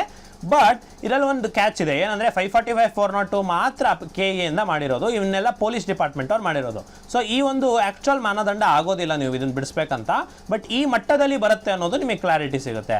ನಂತರದಲ್ಲಿ ನೋಡಿ ಕಟ್ ಆಫ್ ಒಂದು ಹೇಳ್ಬಿಡ್ತೀನಿ. ಸೊ ಸಾಮಾನ್ಯವಾಗಿ ಇಷ್ಟೇ ನಿಂತಿರುತ್ತೆ ನೋಡಿ ಸ್ನೇಹಿತರೆ. ಇದು ಕಳೆದ ಬಾರಿ ಶಿವಮೊಗ್ಗ ಜಿಲ್ಲೆಯ ಕಟ್ ಆಫ್ ಸಿವಿಲ್ ಪಿ ಸಿದು. So CPC NNKK 1337 post. So last time ನೋಡಿ 76.25, 76, 74, 72, 69, 61 ತನಕ ಸೊ ಸ್ನೇಹಿತರೆ ಇದೆ ಅಂಥದ್ದು ಕಟ್ ಆಫು. ಸೊ ಇದೇ ರೇಂಜಲ್ಲಿ ನಿಲ್ಲುತ್ತೆ. ಏನಪ್ಪ ಅಂದರೆ cut off 5 marks 10 marks variation ತನಕ ಆಗೋಕ್ಕೆ ಪೇಪರ್ ತುಂಬ ವ್ಯತ್ಯಾಸ ಬರಬೇಕು ಅನ್ನೋದು ಬಿಟ್ಟರೆ ಇದೇ ರೇಂಜ್ನಲ್ಲೇ ನಿಲ್ಲುತ್ತೆ. ಸೊ ನೀವು ಆ ಅಂಕ ತೆಗೆಯೋದಕ್ಕೆ ಏನು ಮಾಡಬೇಕಾಗತ್ತೆ, ಸೊ ನಿಮಗೇನು ಟಾಪ್ 100ಗೆ 100 ತೆಗೀರಿ ಅಂತ ಯಾರು ಹೇಳ್ತಾ ಇಲ್ಲ. ಕಟ್ ಆಫ್ ನಿಲ್ಲದೆ 70 ರೇಂಜ್ನಲ್ಲಿ. ಸೊ ಹಾಗಾಗಿ ಅದೇ ಥರ ನೀವು ತೆಗಿಬೇಕಾಗತ್ತೆ. ಸರ್ ಈಗ ನಾವು ಯಾವ್ಯಾವ ಪೇಪರ್ನ ರೆಫರ್ ಮಾಡ್ಬೇಕು ಸರ್? ಸೊ ಫಸ್ಟ್ ಕೆಲಸ ನೀವು ಪ್ರಿಪ್ರೇಷನ್ ಈಗ ಈ PCಗೆ ಓದ್ತೀರಾ ಅಂತ ಡಿಸೈಡ್ ಮಾಡ್ಕೊಂಡಿದ್ದೀರಾ. ಸೊ ಹಂಗಂದ್ರೆ ಫಸ್ಟ್ ಕೆಲಸ ನೀವೇನು ಮಾಡ್ತೀರಾ ಅಂದರೆ, ನಾನು ಈಗ ತೋರಿಸ್ತಿರೋಂಥ ಎಕ್ಸಾಮ್ದು ಪೇಪರ್ಸನ್ನು ಕಲೆಕ್ಟ್ ಮಾಡಬೇಕು. ಇದು ನಮ್ಮ ಟೆಲಿಗ್ರಾಮ್ ಚಾನಲಲ್ಲಿದೆ ಮತ್ತು ನಮ್ಮ ವಾಟ್ಸಾಪ್ ಚಾನಲಲ್ಲಿದೆ. ಬೇಕಾದ್ರೆ ಕಮೆಂಟ್ ಸೆಕ್ಷನಲ್ಲಿ ತಿಳಿಸಿ, ನಾನು ನಿಮಗೆ ಮತ್ತಿನ್ನೊಮ್ಮೆ ಶೇರ್ ಮಾಡ್ತೇನೆ. ಸೊ ಏನಂತಂದರೆ ನೋಡಿ, ಈ ವರ್ಷ 2026 ನಡೆದ KEದು ನಡೆದಿರೋ ನಿಮಗೆ ಸಮಯ ಕಮ್ಮಿ ಇದೆ ಸರ್, ನನಗೆ ಎಲ್ಲ ಪೇಪರ್ ಬಿಡಿಸೋಷ್ಟು ಸಮಯ ಇಲ್ಲ ಅಂತಂದರೆ ಬೇಕಾದ್ರೆ PU ಮಟ್ಟದಲ್ಲಿ ಕೇಳಿರುವಂಥ ಪರೀಕ್ಷೆದು ಮಾತ್ರ ನೀವು ಬಿಡಿಸ್ಬೋದು. FD ಎಲ್ಲ ನೀವು ಇಗ್ನೋರ್ ಮಾಡ್ಬೋದು. ಬಟ್ ಅಟ್ಲೀಸ್ಟ್ ಒಂದ್ಸರಿನಾದರೂ ಬಿಡಿಸಿ ಅಂತ. ಸೊ FD SDA ನಡೆದಿದೆ, SDAದು HK ನಡೆದಿದೆ, NWKRTC ನಡೆದಿದೆ, group A B ಎಕ್ಸಾಮ್ದು HK non HK ನಡೆದಿದೆ. ಈ ವರ್ಷ ನಡೆದಿರೋಂಥ ಎಕ್ಸಾಮ್ಸ್ ಅಲಾಂಗ್ ವಿತ್ ಎಕ್ಸಾಮ್ ಡೇಟನ್ನು ಕೊಟ್ಟಿದ್ದೀನಿ. ಸೊ ಇದನ್ನೊಂಚೂರು ಸ್ಕ್ರೀನ್ಶಾಟ್ ಮಾಡ್ಕೊಳ್ಳಿ. ಹಾಗೆ 2025 ನೋಡಿ ಫ್ರೀ ಕೋಚಿಂಗ್ ಎಕ್ಸಾಮ್ಸ್ ತುಂಬ ನಡೆದಿದ್ದಾವೆ. ಬ್ಯಾಕ್ವರ್ಡ್ ಕ್ಲಾಸಸ್ ಆಗಿರ್ಬೋದು, ಮೈನಾರಿಟಿ ಆಗಿರ್ಬೋದು, ಫ್ರೀ ಕೋಚಿಂಗ್ HK ನಾನ್ HK, SC ST ಎಕ್ಸಾಮ್ಸ್ ಆಗಿರ್ಬೋದು. ಈ ಎಲ್ಲ ಫ್ರೀ ಕೋಚಿಂಗು ಸಾಮಾನ್ಯವಾಗಿ KE ಎಕ್ಸಾಮಿಂದ ಮಾಡಲಾಗಿದೆ. ಸೊ ಹಾಗಾಗಿ KE ಪೇಪರ್ಸ್ ಆಗಿರೋದ್ರಿಂದ ಇದು ನೀವು ಒಂದ್ಸರಿ ರೆಫರ್ ಮಾಡಲೇಬೇಕಾಗುತ್ತೆ ಸ್ನೇಹಿತರೆ. ಜೊತೆಗೆ FDAದು HK ಪೇಪರ್ ಕೂಡ ಕಳೆದ ವರ್ಷ ನಡೆದಿತ್ತು. ಸೊ 2025 ಪೇಪರ್ಸ್ದಲ್ಲಿ ಇದಿಷ್ಟು ಪೇಪರ್ಸನ್ನು ನೀವು ಬಿಡಿಸ್ಬೇಕಾಗತ್ತೆ. ಇನ್ನು 2024 ತಗೊತೀರಾ ಅಂತಂದರೆ ಅವಾಗ ಆ್ಯಕ್ಚುಲಿ GTTC ಅಂತ ಒಂದು ನಡೆದಿದೆ, 545, 402 ನಡೆದಿದೆ. ನಿಮಗೆ BMTCದು ಆ್ಯಕ್ಚುಲಿ HK ನಾನ್ HK ನಡೆದಿದೆ, VA ಎಕ್ಸಾಮ್ ನಡೆದಿದೆ, KUWSBದು FDA SDA ನಡೆದಿದೆ, ಫ್ರೀ ಕೋಚಿಂಗ್ ಎಕ್ಸಾಮ್ಸ್ ನಡೆದಿದೆ. ಇವೆಲ್ಲ KA ಅವರೇ ಕಂಡಕ್ಟ್ ಮಾಡಿರೋದು. ನಾನಿಲ್ಲಿ KPSC ಪೇಪರ್ಸ್ನ ಯಾವುದೂ ತೊಗೊಂಡಿಲ್ಲ, ಕೇವಲ KA ಅದರಲ್ಲೂ ಕೂಡ ಮ್ಯಾಕ್ಸಿಮಮ್ ನಿಮ್ಗೆ ಕವರ್ ಮಾಡ್ಬೋದಾದಂತಹ ಪೇಪರ್ಸ್ಗಳನ್ನು ಕನ್ಸಿಡರ್ ಮಾಡಿದ್ದೀನಿ. ಸೊ 2024, 2025, 2026 ಸೊ ಮೂರರಲ್ಲೂ ಯಾವ್ಯಾವ ಪೇಪರ್ಸ್ನ ನೀವು ರೆಫರ್ ಮಾಡಬೇಕು ಓದೋ ಮುಂಚೆ ಅಂತ ನಾನು ನಿಮಗೆ ಹೇಳಿದ್ದೀನಿ. ಸೊ ಇದ್ರ ಜೊತೆಗೇನೆ ಸ್ನೇಹಿತರೆ, ನಾನು ನಿಮಗೆ ಇಲ್ಲೇನು PC ಪೇಪರ್ಸ್ನ ತೋರಿಸಿದ್ದೀನಿ, ಇದನ್ನು ಕೂಡ ನೀವು ಬಿಡಿಸಲೇಬೇಕಾಗತ್ತೆ. ಸೊ ಇಲ್ಲಿ ಒಂದು 5 to 6 ಪೇಪರ್ಸ್, ಇಲ್ಲೊಂದು 5 ಪೇಪರ್ಸ್, ಇಲ್ಲೊಂದು 5 ಪೇಪರ್ಸ್, ಇಲ್ಲೊಂದು 6 to 10 ಪೇಪರ್ಸ್. ಸೊ ಒಟ್ಟಾರೆ ನೀವು ಒಂದು 30 to 40 ಪೇಪರ್ಸ್ನ ನೀವು KA ಎಕ್ಸಾಮ್ಸ್ ನೋಡಿಬಿಟ್ರೆ ಸೊ ನಿಮಗೆ ಅದನ್ನು ಈಸಿ ಆಗಿಬಿಡುತ್ತೆ. ಅಗೇನ್ ಸರ್ ಈಗ 40 ಪೇಪರ್ಸ್ ಬಿಡಿಸ್ಬೇಕಾ ಸರ್ ಅಂತಂದರೆ ಇಲ್ಲ ಸ್ನೇಹಿತರೆ. ನೋಡಿ ತುಂಬ ಸಿಂಪಲಾಗಿ ಹೇಳ್ತೀನಿ. ಈಗ ನಾನು ಹೇಳ್ದನಲ್ಲ any of the 2 core subjects ಓದಿ ಅಂತ. ಈಗ ಹಿಸ್ಟ್ರಿನ ಓದ್ತೀರಾ ಅಂತ ಅನ್ಕೋಣ. ಅದರಲ್ಲೂ ನೀವು modern history, Indian national movement ಅಂದರೆ ಸ್ಪೆಸಿಫಿಕ್ ಆಗಿ ಕೇಳೇನೆ. ಸೊ ಓದ್ಕೊಳ್ಳಿ, ಇಂಡಿಯನ್ ನ್ಯಾಷನಲ್ ಮೂವ್ಮೆಂಟನ್ನು 2 to 3 ಡೇಸ್ ತೊಗೊಂಡು ಓದ್ಕೊಳ್ಳಿ. ನಂತರ ಏನು ಮಾಡಿ, ಈ 40 ಪೇಪರ್ಸ್ ನಿಮ್ಮ ಹತ್ರ ಇತ್ತು ಅಂದರೆ ಇದನ್ನು ಬಿಡಿಸ್ಲಿಕ್ಕೆ ಪ್ರಯತ್ನ ಮಾಡಿ. ಸೊ ಎಕ್ಸಾಮಲ್ಲಿ ಯಾವ ಮಟ್ಟಿಗೆ ಕೇಳಿದ್ದಾನೆ ಮಾಡರ್ನ್ ಇಂಡಿಯನ್ ಹಿಸ್ಟ್ರಿ, ಸೊ ಈ ಥರ ಇದೆ. ಬಟ್ ಇಲ್ಲಿ ನೋಡಿ ಬೇರೆ ಬೇರೆ ರೀತಿಯ ಎಕ್ಸಾಮ್ಸ್ ಇರೋದ್ರಿಂದ ಬೇರೆ ಕಾನ್ಸೆಪ್ಟ್ಸ್ನು ಕೇಳೋ ಚಾನ್ಸಸ್ ಇರುತ್ತೆ. ಸೊ ಆದರೂ ಕೂಡ ನೀವು ನಿಮ್ಮ ಮಾಡರ್ನ್ ಹಿಸ್ಟ್ರಿನಾದರೂ ನೀವು ಅಟ್ಲೀಸ್ಟ್ ಕಾನ್ಫಿಡೆಂಟಾಗಿ ಅಟೆಂಡ್ ಮಾಡಬಲ್ಲಿರಿ ಅಂತ. ಯಾಕಂದರೆ ನೀವು ಯಾರದೇ ಕ್ಲಾಸ್ ಕೇಳಿ, ಯಾರದೇ ಬುಕ್ ಓದಿ, ಯಾರದೇ ಏನೇ ಮಾಡಿಕೊಂಡ್ರು ಕೂಡ ಎಕ್ಸಾಮಲ್ಲಿ ನೀವು ಕಾನ್ಫಿಡೆಂಟಾಗಿ ಅಟೆಂಡ್ ಮಾಡುವಷ್ಟು ಕಾನ್ಫಿಡೆನ್ಸ್ ನಿಮಗೆ ಬಂದರೆ ಮಾತ್ರ ನೀವು ಎಕ್ಸಾಮ್ಸನ್ನು ಚೆನ್ನಾಗಿ ಮಾಡ್ತೀರಾ. ನಿಮ್ಮ ಅನಾಲಿಟಿಕಲ್ ಸ್ಕಿಲ್ ಚೆನ್ನಾಗಿದ್ರೆ ಮಾತ್ರ ನೀವು ಚೆನ್ನಾಗಿ ಮಾಡ್ತೀರಾ ಅಂತ ಹೇಳ್ಬಿಟ್ಟು. ಸೊ ಹಾಗಾಗಿ ಪೇಪರನ್ನು ಬಿಡಿಸೋದ್ರಿಂದ ನಿಮಗೆ ಆ ಕಾನ್ಫಿಡೆನ್ಸ್ ಬರುತ್ತೆ. ಯಾವ್ದು ಬಿಟ್ಟಿರ್ತೀರ ಅದನ್ನು ಎಕ್ಸ್ಟೋರಿ ಓದ್ಕೊಂಡು ಸೊ ನೀವು ರಿವಿಷನ್ ಮಾಡ್ಕೊಳ್ಳೋಕ್ಕೆ ರೆಡಿ ಮಾಡಿಕೊಂಡು ಈ ರೀತಿ ಬಿಡಿಸ್ತಾ ಹೋಗಬೇಕಾಗುತ್ತೆ ಸ್ನೇಹಿತರೆ. ಸೊ ಅದ್ರ ಜೊತೆಗೆ ನಾನು ನಿಮಗೆ ಹೇಳ್ದಂಗೆ ಮೆಂಟಲ್ ಅಬಿಲಿಟಿ ಮತ್ತು ಕರೆಂಟ್ ಅಫೇರ್ಸನ್ನು ದೈನಂದಿನವಾಗಿ ನೀವು ಮಾಡಬೇಕಾಗತ್ತೆ. ಸೊ ಇದಾಗಿತ್ತು ಸ್ನೇಹಿತರೆ ಏನು ಸ್ಟ್ರಾಟಜಿ ಅಥವಾ ನೀವೇನು ಕರಿತೀರಾ ಸ್ಟ್ರಾಟಜಿ ಅಂತ. ಸೊ ಅದೇ ಆಗಿತ್ತು ಸ್ನೇಹಿತರೆ ಇದು. ಸೊ ಇದು ನೋಡಿ ನಾನು ಹೇಳ್ದಲ್ಲ, ಬೆಸ್ಟ್ ಸ್ಟ್ರಾಟಜಿ ಅಂದರೆ ಓದೋದು ಮಾಡೋದಷ್ಟೇ, ಅದು ಬಿಟ್ಟರೆ ಇನ್ನೇನು ಇಲ್ಲ ಸ್ಮಾರ್ಟಾಗಿ ಓದೋವಂಥದ್ದು. ಸೊ ಈಗ ಒಂದಿಷ್ಟು ಜನ ಸರ್ ನಾನು ಡಿಗ್ರಿ ಸೆಕೆಂಡ್ ಇಯರಲ್ಲಿ ಇದ್ದೀನಿ, ಡಿಗ್ರಿ ಥರ್ಡ್ ಇಯರಲ್ಲಿ ಇದ್ದೀನಿ, ಫಸ್ಟ್ ಇಯರ್ ಈಗ ಜಸ್ಟ್ PUC ಮುಗ್ದಿದೆ, ಸೊ ನನಗೂ ಕೂಡ ಸಿವಿಲ್ ಪೊಲೀಸ್ ಆಗಬೇಕಂತ ಆಸೆ ಇದೆ, ಕಾನ್ಸ್ಟೇಬಲ್ ಆಗಬೇಕಂತ ಆಸೆ ಇದೆ. ಸೊ ನಮಗೇನು ಇಲ್ವಾ ಸರ್, ಬೇಕಾದ್ರೆ ನಮಗೆ ಏನು ಐಡಿಯಾ ಇಲ್ದಿರೋದ್ರಿಂದ ಒಂದು ಬ್ಯಾಚ್ ಏನಾದರೂ ಮಾಡ್ಕೊಡ್ತೀರಾ ಸರ್ ಅಂತಂದರೆ, ಸೊ ಸ್ನೇಹಿತರೆ ಅಚೀವರ್ಸ್ ಕೋಚಿಂಗ್ ಸೆಂಟರಿಂದ ಕರ್ನಾಟಕ ಪೊಲೀಸ್ ಕಾನ್ಸ್ಟೇಬಲ್ ಬ್ಯಾಚ್ ಅಂತ ಮಾಡ್ತಾ ಇದ್ದೀವಿ. ಸೊ ಇದನ್ನು ಕ್ವಿಕ್ ತ್ವರಿತ ವೇಗದಲ್ಲಿ ನಿಮಗೆ ಈ ಬ್ಯಾಚನ್ನು ಮಾಡಲಾಗುತ್ತೆ. ಸೊ ಏನು 55 ಡೇಸ್ ಇದೆ, 45 ಡೇಸ್ ಒಳಗಡೆ ಸಿಲೆಬಸ್ಸನ್ನು ಕವರೇಜ್ ಮಾಡಿ ವಿತ್ ಕಾನ್ಸೆಪ್ಟ್ ಟೆಸ್ಟ್ಗಳನ್ನು ಮಾಡಿ ನಂತರದಲ್ಲಿ ಮಾಕ್ ಟೆಸ್ಟ್ಗಳನ್ನು ಮಾಡೋ ಥರ ಒಂದು ಅವಕಾಶವನ್ನು ಮಾಡ್ಕೊಳ್ಳೋಕ್ಕೆ ಪ್ರಯತ್ನ ಮಾಡ್ತಾ ಇದ್ದೀವಿ. ಸೊ ಇದ್ರ ಬಗ್ಗೆ ಹೆಚ್ಚಿನ ಮಾಹಿತಿ, ಫೀಸ್ ಎಷ್ಟು ಎಲ್ಲ ಮಾಹಿತಿಯನ್ನು ಮುಂದಿನ ವಿಡಿಯೋಗಳಲ್ಲಿ ಕೊಡ್ತಾ ಹೋಗ್ತೀನಿ. ಸೊ ಈಗ ಇಲ್ಲಿಗೆ ನೀವು ಯಾರ್ಯಾರು ಹಳೆ ಆಸ್ಪಿರೆಂಟ್ಸ್ ಇದ್ದೀರಾ ಅಥವಾ ಯಾರ್ಯಾರು ಸ್ಟ್ರಾಟಜಿ ನೋಡೋಕ್ಕೋಸ್ಕರ ಈ ವಿಡಿಯೋ ನೋಡ್ತಾ ಇದ್ದೀರಾ, ಸೊ ಅವರು ಇಲ್ಲಿ ತನಕ ನೋಡ್ಬೋದು. ಸೊ ಮುಂದಿನ ಭಾಗದಲ್ಲಿ ನಾನು ಇವಾಗ ನೋಟಿಫಿಕೇಶನ್ಸನ್ನು ಎಕ್ಸ್ಪ್ಲನೇಷನ್ ಮಾಡ್ತಾ ಹೋಗ್ತೀನಿ. ಸೊ ಯಾರು ಫ್ರೆಷರ್ಸ್ ಇದ್ದೀರಾ ಎಲ್ಲರೂ ಇದನ್ನು ಕಂಪಲ್ಸರಿ ನೋಡಬೇಕು. ಸೊ ಇನ್ನು ಉಳಿದವರು ಕೂಡ ಡಾಕ್ಯುಮೆಂಟ್ಸ್ ಬಗ್ಗೆ ಡೌಟ್ಸ್ ಇದ್ದರೆ ಸೊ ಅವರು ಬೇಕಾದ್ರೆ ವಿಡಿಯೋನ ಈಗ ಕಂಟಿನ್ಯೂ ಮಾಡ್ಬೋದು ಅಂತ ಹೇಳ್ಬಿಟ್ಟು. ಸೊ ಸ್ನೇಹಿತರೆ ನೋಡಿ, ಕರ್ನಾಟಕ ರಾಜ್ಯ ಪೊಲೀಸ್ ಇಲಾಖೆಯಲ್ಲಿ ಮಿಕ್ಕುಳಿದ ವೃಂದದಲ್ಲಿ ಅಂದರೆ RPC ಅಂತ, ರೆಸಿಡಿಯಲ್ ಪೇರೆಂಟ್ ಕೆಡಾರ್ ಅಂತ, ಸೊ ಇದರಲ್ಲಿ ಉಳಿದಿರುವಂತಹ 3395 ಹುದ್ದೆಗಳಿಗೆ ನೇರ ನೇಮಕಾತಿ ಮಾಡಬೇಕಂತ ಇದ್ದಾರೆ. ಸೊ ನೋಡಿ, ಇದನ್ನ ನಗರ ಜಿಲ್ಲಾ ಘಟಕದಲ್ಲಿ ಖಾಲಿ ಇರುವಂತಹ ಇದನ್ನ ಕರ್ನಾಟಕ ಪರೀಕ್ಷಾ ಪ್ರಾಧಿಕಾರದವರು ಕೈಗೊಳ್ಳಲಾಗುವುದು ಅಂತ ಮೆನ್ಷನ್ ಮಾಡಿದ್ದಾರೆ. ಸೊ ಯಾರಿಗೆ ಡೌಟ್ ಇದೆ, ಇವೊಂದು KA ಇಂದ ಆಗಿದ್ರು ಪೊಲೀಸವರೇ ಮಾಡ್ತಾರೆ ಅಂತ ಅನ್ನೋದಕ್ಕಿದೆ, ಇಲ್ಲಿ ನೋಡಿ ಇದನ್ನ KA ಗೆ ಕೊಟ್ಬಿಟ್ಟಿದ್ದಾರೆ. ಸೊ KA ಅವರು ಈ ಎಕ್ಸಾಮ್ ಅನ್ನ ಮಾಡ್ತಾರೆ. ಆದರೆ ಸದರಿ ಹುದ್ದೆಗಳಿಗೆ ದೇಹದಾರ್ಢ್ಯತೆ ಮತ್ತು ಉತ್ತರೆ ನೇಮಕಾತಿ ಪಡೆಯೋಕ್ಕೆ ಪರೀಕ್ಷೆಗಳಿಗೆ ಇದನ್ನು ಹಾಜರಾಗಲೇಬೇಕು. ನೀವು ಮುಂದಿನ ಪ್ರೊಸೀಜರ್ಗೆ ಮಾಡಲಿಕ್ಕೆ ಈ KA ಎಕ್ಸಾಮಿಗೆ ಬರಲೇಬೇಕು. ಇನ್ನು ವೇತನ ಶ್ರೇಣಿ ನೋಡೋದಾದರೆ ಸ್ನೇಹಿತರೆ 37,500 ಇದೆ. ನಿಮಗೆ ಅಲೋಯನ್ಸಸ್ ಎಲ್ಲ ಸೇರಿ 50,000ನೇ ಆರಂಭದಲ್ಲಿ, 45ರಿಂದ 50,000 ತನಕ ನಿಮಗೆ ಒಳ್ಳೆ ಸ್ಯಾಲರಿ ಇದೆ ಸ್ನೇಹಿತರೆ. A-B-C ಅಂತ 3 ಶಿಫ್ಟ್ ಇರುತ್ತೆ, 8 ಅವರ್ ಡ್ಯೂಟಿ ಇರುತ್ತೆ. ಸೊ ನಿಮಗೆ ಮತ್ತು ಸಿವಿಲ್ ಆಗಿರೋದ್ರಿಂದ ಪವರ್ಸ್ ಕೂಡ ಇರುತ್ತೆ ಸ್ನೇಹಿತರೆ. ನೀವು HC ತನಕ ನೀವೇನಾದರೂ ಹೋಗ್ಬಿಟ್ರಿ ಅಂದರೆ ಸೊ ನಿಮಗೆ ಸ್ಟೇಷನ್ನಲ್ಲೆಲ್ಲ ಕಂಟ್ರೋಲ್ ಇರೋವಂಥದ್ದು ಆಗಿರುತ್ತೆ. ಸೊ ಒಳ್ಳೆ ಹುದ್ದೆ ಸ್ನೇಹಿತರೆ. ಸೊ ನಿಮ್ಮ ಊರಿನಲ್ಲೇ ನೀವು ತೆಗೆದುಕೊಂಡ್ಬಿಟ್ರೆ ಇನ್ನೂ ತುಂಬ ಉತ್ತಮವಾಗಿರುತ್ತೆ. ಸೊ 10 ಇಯರ್ಸ್ ತನಕ ಟ್ರಾನ್ಸ್ಫರ್ ಇಲ್ಲ ಅಂತ. ಸೊ ಸುಮಾರು ಜನ ಬೇರೆ ಕಡೆ ಹಾಕ್ಬಿಡ್ತೀವಿ ಸರ್, ಬೇರೆ ಜಿಲ್ಲೆಗೆ ಹಾಕ್ತೀವಿ ಸರ್ ಅಂತಂದರೆ ಈಗ ಟ್ರಾನ್ಸ್ಫರಿಗೆ ಸ್ವಲ್ಪ ಏನಾಗಿರೋವಂಥದ್ದು ಸಮಸ್ಯೆ ಇರೋದ್ರಿಂದ ಸೊ ನೀವು ನಿಮ್ಮ ಓನ್ ಜಿಲ್ಲೆಯಲ್ಲೇ ತಗೊಳ್ಬೇಕಾಗುತ್ತೆ. ಯಾಕಂದ್ರೆ ನಾನು ನೋಡಿ ತುಂಬ ಸಿಂಪಲ್ ಆಗಿ ಹೇಳ್ತಿದ್ದೀನಿ, ಏನಂತಂದರೆ ನೀವು ಸ್ಕೋರ್ ಮಾಡೇ ಪಾಸ್ ಆಗಬೇಕು, ಯಾಕಂದರೆ ಮೆರಿಟಲ್ಲೇ ಪಾಸ್ ಆಗಬೇಕಿರೋದ್ರಿಂದ ನೀವು ನಿಮ್ಮ ಜಿಲ್ಲೆಯಲ್ಲೇ ಮೆರಿಟಲ್ಲಿ ಪಾಸ್ ಆಗ್ಬೋದಲ್ವ, ಹೇಗಿದ್ರು ಓದಲೇಬೇಕಲ್ವಾ. ಸೊ ಹಾಗಾಗಿ ಆ ಒಂದು ನಿಟ್ಟಿನಲ್ಲಿ ಯೋಚನೆ ಮಾಡಿ. ಇಲ್ಲ ಸರ್ ನಾನು ಜಾಸ್ತಿ ಇರೋ ಪೋಸ್ಟ್ ಕಡೆ ನಂಗೆ ಚಾನ್ಸ್ ತೊಗೊಳಕ್ಕೆ ಅವಕಾಶ ಇಲ್ಲ ಅಂತ ಅಂದಾಗ ಸೊ ನೀವು ಜಾಸ್ತಿ ಪೋಸ್ಟ್, ಬೆಂಗಳೂರು ನಗರಕ್ಕೆ ಅತ್ಯಂತ ಹೆಚ್ಚು ಪೋಸ್ಟ್ 1300 ಹತ್ರ ಕರೆದಿದ್ದಾರೆ. ಸೊ ಆ ಜಿಲ್ಲೆಗೆ ನೀವು ಹಾಕ್ಬೋದು ಅಂತ ಹೇಳ್ಬಿಟ್ಟು. ಸೊ ನೇರ ನೇಮಕಾತಿಯಲ್ಲಿ 2200 ಪೋಸ್ಟು RPCಗೆ, ಮಹಿಳೆಯರಿಗೆ 755, ಸೇವಾ ನಿವೃತ್ತ ಪುರುಷರು ಅಂದರೆ ಆಲ್ರೆಡಿ ಇನ್ ಸರ್ವಿಸ್ ಇರುವಂತಹ reserve police, DAR, CAR, KSISF 5 ವರ್ಷ ಸರ್ವಿಸ್ ಆಗಿತ್ತು ಅಂದರೆ ಅವರು ಕೂಡ ಅಪ್ಲೈ ಮಾಡ್ಬೋದು. ತೃತೀಯ ಲಿಂಗದವರಿಗೆ 35 ಪೋಸ್ಟನ್ನು ಇಟ್ಟಿದ್ದಾರೆ. ಸೊ ಒಟ್ಟಾರೆ 3395. ಬಟ್ ಇಲ್ಲಿ ನಿಮಗೆ ಹುದ್ದೆ ವರ್ಗೀಕರಣ ಆಗುತ್ತೆ ಸ್ನೇಹಿತರೆ, ನಾನು ನಿಮ್ಗೆ ಅದನ್ನು ಎಕ್ಸ್ಪ್ಲೈನ್ ಮಾಡ್ತೀನಿ. ಸೊ PUC ಅಥವಾ ತತ್ಸಮಾನ ವಿದ್ಯಾರ್ಥಿ. ಸೊ ಸುಮಾರು ಜನ ಡಿಪ್ಲೊಮಾ ಸ್ಟೂಡೆಂಟ್ಸು ಸರ್ ನಾವು ಅಪ್ಲೈ ಮಾಡ್ಬೋದಾ ಅಂತ ಕೇಳ್ತಿದ್ರೆ ಮಾಡ್ಬೋದು. ನೋಡಿ ಇಲ್ಲಿ ಕರೆಕ್ಟಾಗಿ ಅರ್ಥ ಮಾಡ್ಕೊಳ್ಳಿ. ಸೊ ಏನಂತ ಅಂದರೆ ಒಂದು PUC ಆಗಿರ್ಬೇಕು, ತುಂಬ ಬೇಸಿಕ್, ಅಥವಾ CBSE ಅಥವಾ ICSEಯಲ್ಲಿ ನಡೆಯೋ 12th ಎಕ್ಸಾಮ್. ನಮ್ಮಲ್ಲಿ ಏನು PUC ಇಂಟರ್ಮೀಡಿಯೇಟ್ ಅಂತೀವಿ, CBSEಯಲ್ಲಿ 12th ಅಂತಾರೆ, ಅದನ್ನಾದರೂ ಆಗಿರಬೇಕು. ಅಥವಾ ಬೇರೆ ರಾಜ್ಯ ಸರ್ಕಾರ ಮಂಡಳಿಯಿಂದ ನಡೆಸೋ 12ನೇ class, national school of open school ಅಂತ ಬರುತ್ತೆ ಕರೆಸ್ಪಾಂಡೆನ್ಸು, ಅದರಿಂದ ಆಗಿರೋವಂಥದ್ದಾಗಿರ್ಬೋದು. ಅಥವಾ 2 ವರ್ಷ ITI ಕೋರ್ಸ್ ಅಭ್ಯರ್ಥಿಗಳು NIOSನಿಂದ ವತಿಯಿಂದ ನಡೆಸೋ ಒಂದು ಭಾಷಾ ಕೋರ್ಸನ್ನು ಮತ್ತು ಒಂದು ಶೈಕ್ಷಣಿಕ ವಿಷಯದಲ್ಲಿ ದೂರ ಕಲಿಕೆ ಮಾದರಿಯಲ್ಲಿ ಪದವಿ ಪೂರ್ವ ನಡೆಸೋ ಪರೀಕ್ಷೆಯಲ್ಲಿ ಒಂದು ಭಾಷೆ ಅಥವಾ ಒಂದು ವಿಷಯದಲ್ಲಿ ಉತ್ತೀರ್ಣರಾದಲ್ಲಿ ಮಾತ್ರ PUCಗೆ ಅದು ತತ್ಸಮಾನ ಅಂತ ಕನ್ಸಿಡರ್ ಮಾಡ್ತಾರೆ. ಅಂದರೆ ಯಾರು ITI ಇರ್ತಾರೆ ಅವರೇನಾದರೂ ಈ ಮಂಡಳಿಗಳಿಂದ ನಡೆಸುವಂಥ ಭಾಷಾ ಮತ್ತು ಒಂದು ವಿಷಯ ಸಬ್ಜೆಕ್ಟನ್ನು ಇದಾಗಿದ್ರೆ ಮಾತ್ರ ಅವರನ್ನು ತತ್ಸಮಾನ ಅಂತ ಕರೆದುಕೋತಾರೆ. ಬಟ್ ಇಲ್ಲಿ ಡಿಪ್ಲೊಮಾದವ್ರ ಬಗ್ಗೆ ಕೊಟ್ಟಿದ್ದಾರೆ ನೋಡಿ, ಅನುಕಂಪ ಆಧಾರಿತದವರು ಕೂಡ ಕನ್ಸಿಡರ್ ಮಾಡ್ತಾರೆ. ಇನ್ನೊಂದು ಡಿಪ್ಲೊಮಾ ಶಿಕ್ಷಣವನ್ನು PUCಗೆ ತತ್ಸಮಾನವೆಂದು ಪರಿಗಣಿಸೋದು ಅಂತ 21ರಲ್ಲಾದ ತಿದ್ದುಪಡಿಯನ್ನು ಹೇಳಿದೆ. ಸೊ ಯಾರ್ಯಾರು 3 ಇಯರ್ ಡಿಪ್ಲೊಮಾ ಕೋರ್ಸನ್ನು ಮಾಡಿದ್ದೀರಾ ಅವರೆಲ್ಲರೂ ಕೂಡ ಬರಿಬೋದು. ಬಟ್ ಇಲ್ಲಿ ಒಂದು ಕ್ಯಾಚ್ ಇದೆ, ಏನಂತಂದರೆ ಈ ಒಂದು ಏನು ನಿಗದಿಪಡಿಸಿದ ಕೊನೆ ದಿನಾಂಕ ಇದೆಯಲ್ಲ ಅಪ್ಲಿಕೇಶನ್ ಹಾಕಲಿಕ್ಕೆ, ಆ ಡೇಟ್ ಒಳಗೆ ನಿಮ್ಮ ಹತ್ರ ಆಲ್ರೆಡಿ ರಿಸಲ್ಟ್ ಶೀಟ್ ಇರಬೇಕು. ಸೊ ಯಾರು ಈ ವರ್ಷ ಫೈನಲ್ ಇಯರ್ ಡಿಪ್ಲೊಮಾ ಇದ್ದೀರಾ, ನಿಮ್ದು ಇನ್ನೂ ರಿಸಲ್ಟ್ ಬಂದಿಲ್ಲ, ಅಟ್ಲೀಸ್ಟ್ ಅವರು ಎಕ್ಸಾಮ್ ಡೇಟ್ ಆಗೋ ತನಕ ಅಂದ್ರೇನು ಅಪ್ಲಿಕೇಶನ್ ಡೇಟ್ ಎಂಡ್ ಆಗೋ ಅಷ್ಟರಲ್ಲಿ ನಿಮ್ಮ ರಿಸಲ್ಟ್ ಶೀಟ್ ಬಂದಿದ್ದರೆ ಮಾತ್ರ ನೀವು ಅಪ್ಲೈ ಮಾಡ್ಬೋದು. ಇಲ್ಲ ಅಂದರೆ ನೋಡಿ ಅಂಕಪಟ್ಟಿ ಹೊಂದಿರಲೇಬೇಕು. ಇಲ್ಲ ಅಂತಂದರೆ ಹೊರತುಪಡಿಸಿದರೆ ಅದನ್ನು ಪರಿಗಣಿಸಲಾಗೋದಿಲ್ಲ ಅಂತ ಹೇಳ್ಬಿಟ್ಟು ಕೊಟ್ಬಿಟ್ಟಿದ್ದಾರೆ ಸ್ಟ್ರಿಕ್ಟಾಗಿ. ಮತ್ತೇನು ಗೊತ್ತಾ, ನೋಟಿಫಿಕೇಶನ್ ಒಂಚೂರು ಕರೆಕ್ಟಾಗಿ ಅರ್ಥ ಮಾಡ್ಕೊಂಬಿಡಿ ಸ್ನೇಹಿತರೆ. ಯಾಕಂದರೆ ಕೆಲವೊಬ್ರು ಸರ್ ಅಂತಿಮ ಹಂತದಲ್ಲಿ ರಿಜೆಕ್ಷನ್ ಆದಾಗ ತುಂಬ ಬೇಜಾರು ಮಾಡ್ಕೊಳ್ತಾರೆ. ಸೊ ಹಾಗಾಗಿ ಫಸ್ಟೇ ನೀವು ಕರೆಕ್ಟಾಗಿ ಓದ್ಕೊಂಡ್ಬಿಟ್ರೆ ಸರಿ ಆಗುತ್ತೆ ಅಂತ ಹೇಳ್ಬಿಟ್ಟು. ಇನ್ನೊಂದು ಕನ್ನಡ ಭಾಷಾ ಪರೀಕ್ಷೆ ಬಗ್ಗೆ ತುಂಬ ಜನ ಕೇಳ್ತಾ ಇದ್ದೀರಾ.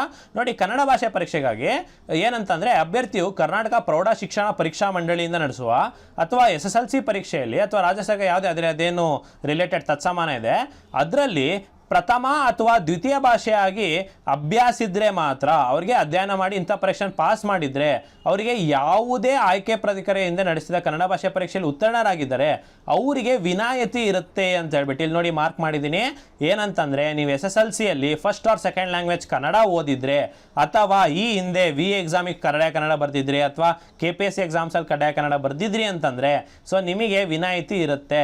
ಸೊ ಹಾಗಾದರೆ ಯಾರಿಗಿರಲ್ಲ ಅಂತಂದರೆ ನೋಡಿ, ಇಲ್ಲಿ ಒಂದು ವೇಳೆ ಅದ್ಯಾವುದು ಮಾಡಿಲ್ಲ ಅಂತಂದರೆ ಉತ್ತೀರ್ಣಗೊಳ್ಳದೇ ಇದ್ದಲ್ಲಿ ಅಥವಾ SSLC ಹಂತದಲ್ಲಿ ಪ್ರಥಮ ಭಾಷೆ ಓದಿಲ್ಲ ಅಂದರೆ ನೀವು 150 ಅಂಕಗಳ ಅಥವಾ ಕನಿಷ್ಠ ಅದರಲ್ಲಿ 50 ತಗೊಳ್ಬೇಕು, ಕಡ್ಡಾಯ ಕನ್ನಡ ಪರೀಕ್ಷೆನ ಬರೀಲೇಬೇಕು. ಸೊ ಯಾರಿಗೆ ಕಡ್ಡಾಯ ಕನ್ನಡ ಗೊಂದಲ ಆಯಿತು ಅವ್ರಿಗೆ ಕ್ಲಿಯರ್ ಮಾಡಿದ್ದೀನಿ ಅನ್ಕೊತೀನಿ.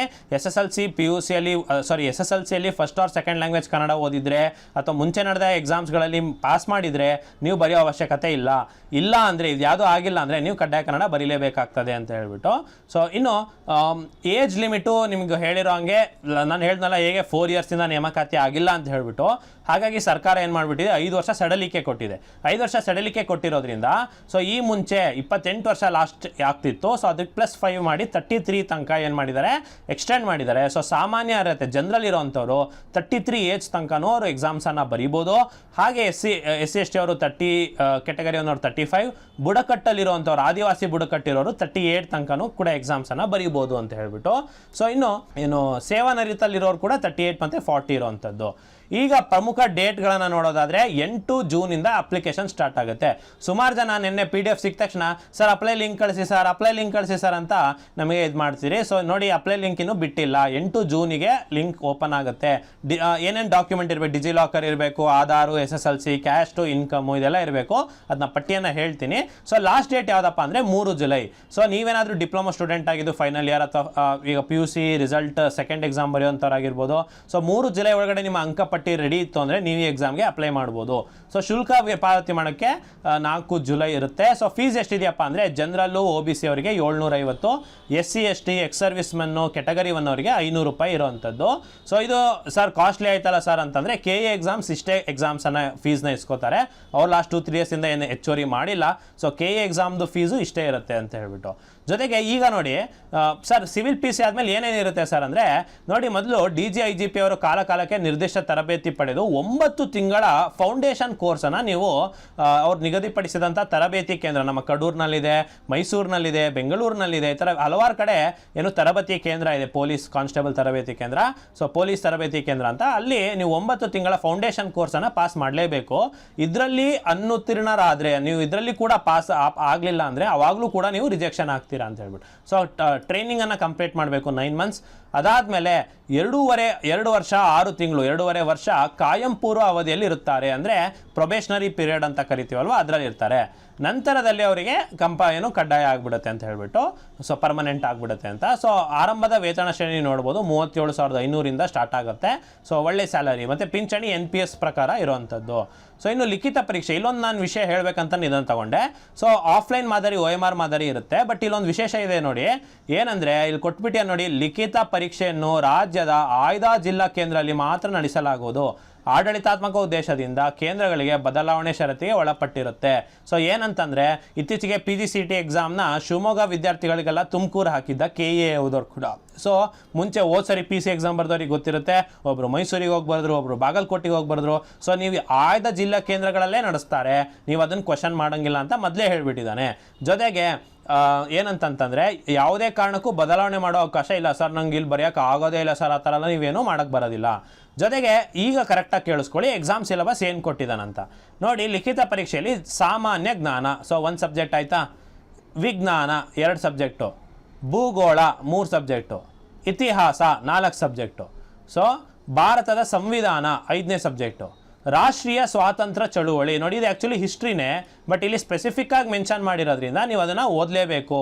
ಜೊತೆಗೆ ಮಾನಸಿಕ ಸಾಮರ್ಥ್ಯ 6ನೇ ಸಬ್ಜೆಕ್ಟು. ನೈತಿಕ ಶಿಕ್ಷಣ ಒಳಗೊಂಡ ಸಾಮಾನ್ಯ ಅಧ್ಯಯನ ಅಂತ, ಇದು ಪೊಲೀಸ್ ನೋಟಿಫಿಕೇಶನಲ್ಲಿ ಸಾಮಾನ್ಯವಾಗಿ ನೀವು ನೋಡ್ತೀರಾ 7ನೇ ಸಬ್ಜೆಕ್ಟ್ ಅಂದ್ಕೊಳ್ಳೋಣ. ಸೊ 7 ಸಬ್ಜೆಕ್ಟ್ ಅಷ್ಟೇ ಇರೋವಂಥದ್ದು. ಬಟ್ ಇಲ್ಲಿ GK ಅಂತ ಕೊಟ್ಟಿದ್ದಾನಲ್ಲ ಸ್ನೇಹಿತರೆ, ಇಲ್ಲಿ ಈ GK ಏನಾದರೂ ಆಗಿರ್ಬೋದು. ಯಾಕಂದರೆ GK ಎಷ್ಟು ವಾಸ್ಟ್ ಇದೆ ಅಂತಂದರೆ ಇದರಲ್ಲಿ ಕರೆಂಟ್ ಅಫೇರ್ಸ್ ಇನ್ಕ್ಲೂಡ್ ಆಗುತ್ತೆ. ಸರ್ ಎನ್ವಿರಾನ್ಮೆಂಟ್ ಎಕಾಲಜಿ ಕೇಳಲ್ವ ಅಂದರೆ ಕೇಳ್ತಾನೆ, ಅದು ಕೂಡ ಇನ್ಕ್ಲೂಡ್ ಆಗಿದೆ. ಸರ್ ಕಂಪ್ಯೂಟರ್ ಕೇಳಲ್ಲ ಅಂದರೆ ಕೇಳ್ತಾನೆ, ಅದು ಕೂಡ ಇನ್ಕ್ಲೂಡೆಡ್ ಆಗಿದೆ. ಸೊ ನೀವು GKನ ವಿಶ್ಲೇಷಣೆ ಮಾಡಿ ಅಂದರೆ ಹೇಳಕ್ಕೆ ಬರಲ್ಲ, ಯಾಕಂದರೆ ಎಲ್ಲದೂ ಇನ್ಕ್ಲೂಡೆಡ್ ಆಗಿರೋದೇ GK ಅಲ್ವಾ. ಸೊ ಹಾಗಾಗಿ GK ಅಂತ ಅಷ್ಟೇ ಕೊಟ್ಟಿರೋದ್ರಿಂದ ನೀವೇನು ಮಾಡಬೇಕಾಗತ್ತೆ, ಸೊ ಇದನ್ನು ಗಮನಿಸಬೇಕಾಗತ್ತೆ. ಜೊತೆಗೆ ಎಕ್ಸಾಮ್ ಡೇಟ್ ನೋಡಿ 2 ಆಗಸ್ಟ್ 2026. ಸರ್ ಪೋಸ್ಟ್ಪೋನ್ ಆಗುತ್ತಾ, ಸರ್ ಎಷ್ಟು ಓದಬೇಕು, ಇದೆಲ್ಲ ನೀವು ನೋಡಿ, ಇದೆಲ್ಲ ಏನು ನೀವು ತಲೆ ಕೆಡಿಸ್ಕೋಬಾರ್ದು. ಬಾಯ ವಿಷಯ ಏನೇ ತಲೆ ಕೆಡಿಸ್ಕೋಬಾರ್ದು, ಬರೀ ಓದೋದ್ರ ಬಗ್ಗೆ ಅಷ್ಟೇ ಕಾನ್ಸಂಟ್ರೇಟ್ ಮಾಡಬೇಕು. ನೀವು ಆ ಸಬ್ಜೆಕ್ಟಲ್ಲಿ ಎಷ್ಟು ಒಳ್ಳೆ ಇದ್ದೀರಾ ಅನ್ನೋದ್ರ ಬಗ್ಗೆ ತಲೆ ಕೆಡಿಸ್ಕೋಬೇಕು ಹೊರತು ಸರ್ ಅವರಲ್ಲಿ ಇದಕ್ಕೆ ಮಾಡ್ತಿದ್ದಾರೆ, ಸೊ ಪೋಸ್ಟ್ಪೋನ್ ಮಾಡೋಣ, ಪ್ರತಿಭಟನೆ ಮಾಡೋಣ, ಇದೆಲ್ಲ ಏನು ಬೇಡ ಸ್ನೇಹಿತರೆ. ನೀವು ನಿಮ್ಮ ಒಂದು ಸೆಲ್ಫಿಶ್ ಆಗಿ ನೀವು ಸ್ವಲ್ಪ ಏನು ಮಾಡಬೇಕಾಗ್ತದೆ, ನಿಮ್ಮ ಎಕ್ಸಾಮ್ಗೆ ಓದಬೇಕಾಗತ್ತೆ. ಯಾಕಂದರೆ ನಿಮ್ಮ ಕೆರಿಯರ್ ಪಾತ್. ಯಾಕಂದರೆ ಈ ಸಿವಿಲ್ PC ಹೋಗ್ಬಿಡ್ತಂದ್ರೆ ಅಂತ ಅಂದ್ಕೊಳ್ಳಿ, ನೆಕ್ಸ್ಟ್ DR ಪೊಲೀಸ್ ಆಗುತ್ತೆ, KSSF ಎಲ್ಲ ಆಗುತ್ತೆ. ಸೊ ಅದರ ಮುಂದಿನ ನೇಮಕಾತಿಗೆ ನೀವು ತಯಾರಾಗ್ತೀರಾ ಅಂದರೆ ತುಂಬ ತಡ ಆಗುತ್ತೆ ಸ್ನೇಹಿತರೆ. ಸೊ ಹಾಗಾಗಿ ನಿಮಗೆ ಸಿಕ್ಕಿರೋ ಅವಕಾಶನೇ ಇದನ್ನು ನೀವು ಕೈ ಚೆಲ್ಲಬಾರ್ದು ಅಂತ ಹೇಳ್ಬಿಟ್ಟು, ಸೊ ನೀವು ನಿಮ್ಮ ಒಂದು ಪ್ರಿಪ್ರೇಷನ್ಗೆ ಫೋಕಸ್ ಮಾಡಬೇಕು ಹೆಚ್ಚುವರಿಯಾಗಿ ಅಂತ ಹೇಳ್ಬಿಟ್ಟು. ಸೊ ಕಡ್ಡಾಯ ಕನ್ನಡದ ಡೇಟನ್ನು ಇನ್ನೂ ಎಕ್ಸಾಕ್ಟಾಗಿ ಕೊಟ್ಟಿಲ್ಲ, ಮುಂದೆ ಹೇಳ್ತೀವಿ ಅಂತ ಹೇಳಿದ್ದಾರೆ. ಹಾಗೆ ನೆಗೆಟಿವ್ ಇರುತ್ತೆ ನೋಡಿ, 0.25 ನೆಗೆಟಿವ್ ಮಾರ್ಕಿಂಗ್ ಇರುತ್ತೆ. ಮತ್ತು ಇನ್ನೊಂದು ವಿಶೇಷ ಏನಂದರೆ KE ಎಕ್ಸಾಮ್ ಇತ್ತೀಚೆಗೆ ಬರೆದವ್ರಿಗೆ ಗೊತ್ತಿರುತ್ತೆ, 5 ಆಪ್ಷನ್ಸನ್ನು ಕೊಟ್ಟಿರ್ತಾರೆ. ಸೊ 4 ಆಪ್ಷನ್ಸ್ ಜೊತೆಗೆ 1 ಆಪ್ಷನ್ ಎಕ್ಸ್ಟ್ರಾ ಕೊಟ್ಟಿರ್ತಾರೆ ಈ ಥರ ಲೈನ್ ಹಾಕಿ. ಸೊ ನೀವು ಈ ಕ್ವಶನ್ನ ಅಟೆಂಡ್ ಮಾಡಲ್ಲ ಅಂದರೆ ನೀವೇನು ಮಾಡಬೇಕಾಗತ್ತೆ, 5ನೇ ಆಪ್ಷನ್ಗೆ ಬಬಲನ್ನು ಮಾಡಬೇಕಾಗತ್ತೆ. ಸೊ ಕೇದ ನೋಡಿ, ಈಗ ಆಗಸ್ಟ್ 2ಕ್ಕೆ ಎಕ್ಸಾಮ್ ಮಾಡ್ತಾನೆ ಅಂತ ಅಂದ್ಕೊಳ್ಳಿ, ವಿತಿನ್ 2 to 3 ಡೇಸ್ನಲ್ಲೇ OMR ಪ್ರತಿ ಕೇಂದ್ರದ OMR ಅನ್ನು ಅಪ್ಲೋಡ್ ಮಾಡಿಬಿಡ್ತಾನೆ. ಸೊ ನೀವು ಎಲ್ಲ ಯಾರ್ಯಾರು ಎಕ್ಸಾಮ್ ಬರ್ದವ್ರೆ ಪ್ರತಿಯೊಬ್ಬರದು OMR ಅನ್ನು ನೀವು ಚೆಕ್ ಮಾಡ್ಕೊಬೋದು ಆ ವೆಬ್ಸೈಟ್ನಲ್ಲಿ. ಸೊ ಏನು ಮಾಡ್ಬೋದು, ಎಲ್ಲರೂ OMR ಅನ್ನು ಅಪ್ಲೋಡ್ ಮಾಡಿಬಿಡ್ತಾನೆ. ಸೊ ವಿತಿನ್ 7 ಡೇಸ್ ಒಳಗೆ ಕೀ ಆನ್ಸರ್ ಬರ್ತಾನೆ. ಸೊ ಅದರಿಂದ 10 ಡೇಸ್ ಒಳಗೆ ನಿಮಗೆ ಆಕ್ಷೇಪಣೆ ಸಲ್ಲಿಸಿ ಅಂತಿಮ ಕೀ ಉತ್ತರ, ಪರಿಷ್ಕೃತ ಕೀ ಉತ್ತರವನ್ನು ಬಿಡ್ತಾನೆ. ಸೊ ವಿತಿನ್ 15 ಡೇಸ್ ಒಳಗೆ ಅಂಕಪಟ್ಟಿಯನ್ನು ಬಿಟ್ಬಿಡ್ತಾನೆ. ಸೊ ಹಾಗಾಗಿ ಅಷ್ಟು ವೇಗವಾಗಿ, ತ್ವರಿತ ವೇಗದಲ್ಲೇ ನಿಮಗೆ ಏನು ಮಾಡ್ತಾನೆ, ಎಕ್ಸಾಮ್ಸನ್ನು ಮಾಡೋದ್ರಿಂದ, ತುಂಬ ಪಾರದರ್ಶಕತೆಯಿಂದ ಮಾಡೋದ್ರಿಂದ. ಸೊ ಇದು ಏನು ಗೊತ್ತಾ, ಸೊ ಯಾರು ಪ್ರಾಮಾಣಿಕವಾಗಿ ಎಫರ್ಟ್ ಹಾಕಿ ನಾಲೆಜ್ ಬೇಸ್ಡ್ ಓದಿರ್ತಾರೆ ಅಂಥ ವಿದ್ಯಾರ್ಥಿಗಳಿಗೆ ಇದು ಒಳ್ಳೆಯ ಅವಕಾಶ ಸ್ನೇಹಿತರೆ ಅಂತ ಹೇಳ್ತಾ. ಸೊ ಸ್ನೇಹಿತರೆ, ಇನ್ನು 1:5 ಲಿಸ್ಟನ್ನು ತಯಾರು ಮಾಡ್ತಾರೆ, ಅದನ್ನು ಪೊಲೀಸ್ ಡಿಪಾರ್ಟ್ಮೆಂಟ್ಗೆ ಹಸ್ತಾಂತರಿಸ್ತಾರೆ. ಸೊ ಅವರು ಫಿಸಿಕಲಿಗೆ ಕರೀತಾರೆ. ಸರ್ ಫಿಸಿಕಲ್ ಯಾವಾಗ ಇರ್ಬೋದು ಸರ್ ಅಂತ. ಸೊ ನೋಡಿ ಸ್ನೇಹಿತರೆ, ಈಗ ಆರಂಭದಲ್ಲಿ ಎಕ್ಸಾಮ್ಸಿಗೆ ಅಷ್ಟೇ ಫೋಕಸ್ ಮಾಡಿ ಓದ್ಕೊಳ್ಳಿ. ಸೊ ಜೊತೆಗೆ ಫಿಸಿಕಲ್, ಈಗ ಹುಡುಗಿರಿಗಾದರೆ ವೇಟ್ ಇರಲ್ಲ ಅಂತಂದರೆ ಈಗಲಿಂದನೇ ಡ್ರೈ ಫ್ರೂಟ್ಸ್ ತಿನ್ನೋವಂಥದ್ದು, ಎಗ್ ತಿನ್ನೋವಂಥದ್ದು, ಅಥವಾ ನೀವು ವೇಟನ್ನು ಗೇನ್ ಮಾಡುವಂಥ ಬಾಳೆಹಣ್ಣು ತಿನ್ನೋವಂಥದ್ದು, ಸೊ ಅಂಥ ಅಂಶಗಳನ್ನು ತಿನ್ನಬೇಕಾಗತ್ತೆ ಗರ್ಲ್ಸ್. ಈಗ ಬಾಯ್ಸು, ಸರ್ ನಾನು ಜಸ್ಟ್ 1 ಸೆಂಟಿಮೀಟರ್, ಅರ್ಧ ಸೆಂಟಿಮೀಟರ್ ಇದೆ ಸರ್ ಅಂತಂದರೆ ಸ್ವಲ್ಪ ಅದಕ್ಕೆ ರಿಲೇಟೆಡ್, ಚೆಸ್ಟ್ ಕಮ್ಮಿ ಇದೆ ಸರ್ ಅಂತ ಅಂದವರಿಗೆ ಸೊ ಆ ಥರ ರಿಲೇಟೆಡ್ ಎಕ್ಸಸೈಸನ್ನು ಈಗಲಿಂದನೇ ಮಾಡಲಿಕ್ಕೆ ಪ್ರಾರಂಭ ಮಾಡುವಂಥದ್ದು. ಆದರೆ ಕಂಪ್ಲೀಟ್ಲಿ ಫಿಸಿಕಲಿಗಿಂತ ಈಗ ಸದ್ಯಕ್ಕೆ ಎಕ್ಸಾಮನ್ನು ಕ್ಲಿಯರ್ ಮಾಡುವಂಥ ಫೋಕಸ್ನ ಮಾತ್ರ ನೀವು ಇಟ್ಕೊಂಡಿರಬೇಕಾಗತ್ತೆ. ಸೊ ಹಾಗಾಗಿ ಆ ರೇಂಜಿಗೆ ನೀವೇನು ಮಾಡಬೇಕಾಗತ್ತೆ, ತಯಾರಾಗಬೇಕಾಗತ್ತೆ. ನಂತರದಲ್ಲಿ ನಿಮಗೆ ಅಟ್ಲೀಸ್ಟ್ ಒಂದು 30 ಡೇಸ್ ಅಥವಾ 25 ಡೇಸ್ ಆದರೂ ನಿಮಗೆ ಟೈಮ್ ಸಿಕ್ಕೇ ಸಿಗುತ್ತೆ. ಯಾಕಂದ್ರೆ ನಾನು ಹೇಳ್ದಲ್ಲ ಈ ಪ್ರೊಸೀಜರ್ ಕೀ ಆನ್ಸರ್ದೆಲ್ಲ. ಸೊ ಆವಾಗ ನೀವು ನಂತರ ನಿಮಗೆ ಎಕ್ಸಾಮ್ ಬಂದಮೇಲೆ ನಿಮ್ಮ ಕಾನ್ಫಿಡೆನ್ಸ್ ಇದೆ ಅಂದರೆ, 60+ ಸ್ಕೋರ್ ಮಾಡ್ತಾ ಇದ್ದೀರಾ ಅಂದರೆ ನೀವು ತಕ್ಷಣ ಏನು ಮಾಡ್ಬೋದು, ಫಿಸಿಕಲ್ ಟ್ರೈನಿಂಗನ್ನು ಸ್ಟಾರ್ಟ್ ಮಾಡ್ಕೊಂಡ್ಬಿಡ್ಬೋದು ಫುಲ್ ಟೈಮ್. ಸೊ ಈ ಥರ ಇರುತ್ತೆ. ಸೊ ಅದಾದಮೇಲೆ ನೋಡಿ ಸ್ನೇಹಿತರೆ, ಒಂದು ಫಿಸಿಕಲ್, ಈಗ ಸರ್ ನಾನು ಬರೀಬೋದಾ, ನನ್ನ ಹೈಟ್ ಡೌಟ್ ಇದೆ ಸರ್ ಅನ್ನೋರಿಗೆ ಇದೊಂಚೂರು ನೋಡ್ಕೊಂಬಿಡಿ. ಸೊ ಕನಿಷ್ಠ ಎತ್ತರ 168 ಸೆಂಟಿಮೀಟರ್ ಬೇಕು ಪುರುಷರು. ನೀವು 165 ಇದ್ದೀನಿ ಸರ್, 166 ಇದ್ದೀನಿ ಸರ್, ನಾನು ಬರೀಬೋದಾ ಸರ್ ಅಂತಂದರೆ ಇಲ್ಲ ಸ್ನೇಹಿತರೆ, ತುಂಬ ಸ್ಟ್ರಿಕ್ಟ್ ಇರುತ್ತೆ ಫಿಸಿಕಲ್ ಸ್ಟ್ಯಾಂಡರ್ಡ್. 168 ಸೆಂಟಿಮೀಟರನ್ನು ನೀವು ಬರೀಬೇಕಾಗತ್ತೆ. ಸೊ ಕನಿಷ್ಠ ಎದ್ದೆ ಸುತ್ತಳತೆ 86 ಸೆಂಟಿಮೀಟರ್, ಉಸಿರಾಟದ ನಂತರ 5 ಸೆಂಟಿಮೀಟರ್ ವಿಸ್ತರಣೆ ಆಗಬೇಕಾಗತ್ತೆ. ಇನ್ನು ಬುಡಕಟ್ಟು ಜನಾಂಗದವರಿಗೆ, ಮಹಿಳೆಯರಿಗೆ 157 ಹೈಟು. ಸೊ ನೀವು ಇದನ್ನು ಚೆಕ್ ಮಾಡ್ಕೋಬೇಕಾಗ್ತದೆ ಹೈಟನ್ನು ಸೆಂಟಿಮೀಟರ್ನಲ್ಲಿ. ಸೊ ಇಷ್ಟಕ್ಕಿಂತ ಜಾಸ್ತಿ ಬರ್ತಿದೆ ಅಂದರೆ ಮಾತ್ರ ನೀವೇನು ಮಾಡ್ತೀರಾ, ಆ್ಯಕ್ಚುಲ್ ಆಗಿ ಫಿಸಿಕಲ್ ಸ್ಟ್ಯಾಂಡರ್ಡಿಗೆ ನೀವು ಇದ್ದೀರಾ ಅಂತ ಹೇಳ್ಬಿಟ್ಟು. ಸೊ ಹತ್ತಿರದಲ್ಲಿ ಅಥವಾ ಇದೇ ನಂಬರ್ನಲ್ಲಿ ಇದ್ದೀರಾ ಅಂದರೆ ನೀವು ಎಕ್ಸಾಮನ್ನು ಬರೀಬೋದು ಸ್ನೇಹಿತರೆ. ಆದರೆ ಫಿಸಿಕಲ್ ಸ್ಟ್ಯಾಂಡರ್ಡ್ ಅವರ ಒಂದು ಸ್ಕೇಲ್ ಯಾವ ರೀತಿ ಇರುತ್ತೆ, ಸೊ ಅದು ನಿಮಗೆ ಗೊತ್ತಿರೋದಿಲ್ಲ. ಸೊ ಹಾಗಾಗಿ ನೀವು ಬಾರ್ಡರಲ್ಲಿ ಇದ್ದೀರಾ ಅಥವಾ ಅದರ ಎತ್ತರದಲ್ಲಿದ್ದೀರಾ ಅಂದರೆ ಮಾತ್ರ ಅಪ್ಲೈ ಮಾಡಿ ಅಂತ ನಾನು ನಿಮಗೆ ಎಕ್ಸಾಮ್ ಹೇಳ್ತೇನೆ. ಮತ್ತು ಗರ್ಲ್ಸಿಗೆ ನಾನು ಹೇಳ್ದಂಗೆ ಕನಿಷ್ಠ 45 kg ತೂಕ ಇರೋವಂಥದ್ದು. ಇನ್ನು ಬುಡಕಟ್ಟು ಜನಾಂಗರಿಗೆ ಸ್ವಲ್ಪ ಹೈಟನ್ನು ಕಮ್ಮಿ ಮಾಡಿದ್ದಾರೆ, 155 ಮತ್ತು 150 ಮಾಡಿದ್ದಾರೆ. ಸೊ ಬುಡಕಟ್ಟು ಯಾರ್ಯಾರು ಅಂತ ಮುಂದೆ ಹೇಳ್ತೀನಿ. ಸೊ ಇನ್ನು ಏನಿರುತ್ತಪ್ಪ ಫಿಸಿಕಲ್ ಸ್ಟ್ಯಾಂಡರ್ಡ್ ಅಂದರೆ 1.6 ಕಿಲೋಮೀಟರ್ ಸ್ಟ್ಯಾಂಡರ್ಡ್, ಅಂದರೆ ಒಂದು ಸ್ಟೇಡಿಯಂ 400 ಮೀಟ್ರು ಸುತ್ತಳತೆ ಇರುತ್ತೆ. ಸೊ ಅದನ್ನು 4 ಬಾರಿ 6 ನಿಮಿಷ 30 ಸೆಕೆಂಡ್ನಲ್ಲಿ ಓಡಬೇಕಾಗುತ್ತೆ. So long jump or high jump ಎರಡರಲ್ಲಿ ಒಂದು 3 ಚಾನ್ಸಸ್ಸನ್ನು ಕೊಡ್ತಾರೆ. ಸೊ ಎರಡರಲ್ಲಿ ಒಂದು ಮಾಡಬೇಕಾಗುತ್ತೆ. ಗುಂಡು ಎಸೆತ ಶಾರ್ಟ್ ಪುಟ್ ಇರೋವಂಥದ್ದು. ಸೊ ಇದು ಪುರುಷರಿಗಾದರೆ, ಮಹಿಳೆಯರಿಗೆ 400 ಮೀಟ್ರು 2 ನಿಮಿಷದಲ್ಲಿ ಓಡಬೇಕಾದ್ರೆ ಸ್ಟೇಡಿಯಂನ ಒಂದು ರೌಂಡನ್ನು 2 ನಿಮಿಷದಲ್ಲಿ ಓಡಬೇಕು. ಹಾಗೆ ಇವರಿಗೂ ಕೂಡ high jump or long jump ಮತ್ತು ಶಾರ್ಟ್ ಪುಟ್ ಇರೋವಂಥದ್ದು. ಇನ್ನು